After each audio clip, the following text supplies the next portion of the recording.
Today's workout has 3 movements: kettlebell push press, push-ups, and air squats. With the push press, what I want you to think about is dip, drive, dip, drive. The dip is not a squat, it's a dip. You're gonna bring your weight on your heels, your knees are gonna come forward a little bit, so that's the dip. And if I have my kettlebell here, I'm going to push my hips up so they're fully extended and drive the kettlebell overhead so that my elbow is behind my ear and everything is lined up. So it's a dip, drive, regroup. Dip, drive, dip, drive. We don't want to make this 2 movements. This will be 2 movements. I'm dipping, standing all the way up, and then I'm driving the kettlebell overhead.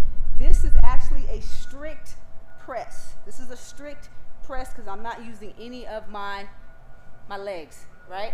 So you can push press heavier weight than you can strict press because using your legs allows you the momentum to get the kettlebell up. A strict press, you have no legs, so it's all upper body, it's all core. So we want to use a push press. So dip, drive, dip, drive. So let me show you what that looks like with the kettlebell. You will clean it up, put the kettlebell in the rack position, dip, drive, dip, drive, dip, drive.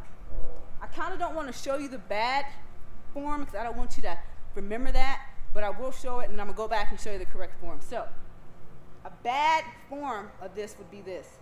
So I'm dipping and then I'm not using my legs and now I'm trying to drive all the way up.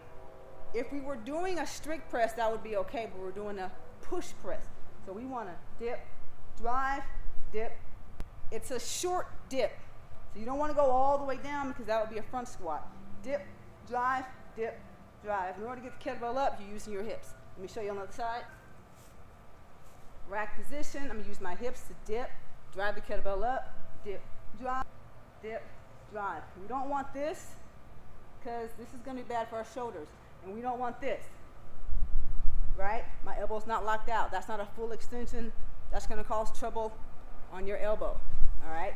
So we want a full lockout position. Dip, drive, elbow's locked out. My elbow is behind my ear. Dip, drive, dip, drive. That is your kettlebell push press. Push-ups, 3 different versions. We always want our chest to touch the ground. So if you can go all the way down and touch your chest, great job. If you need to release your hands off of the mat or floor in order for your chest to go down, do that. And if you can't do any one of those 2 versions, you can cross your ankles and do that. But full range of motion is the arm locked out no matter what version you're doing.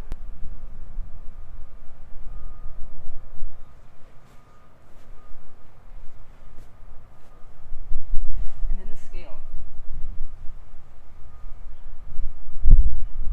If you notice, any one of those 3 that I did, my arm was locked out. Last movement is just your regular air squat. Bring your legs out. You want your knees to trace your big toe. You want enough room for your legs to, you want enough room for your chest to come through.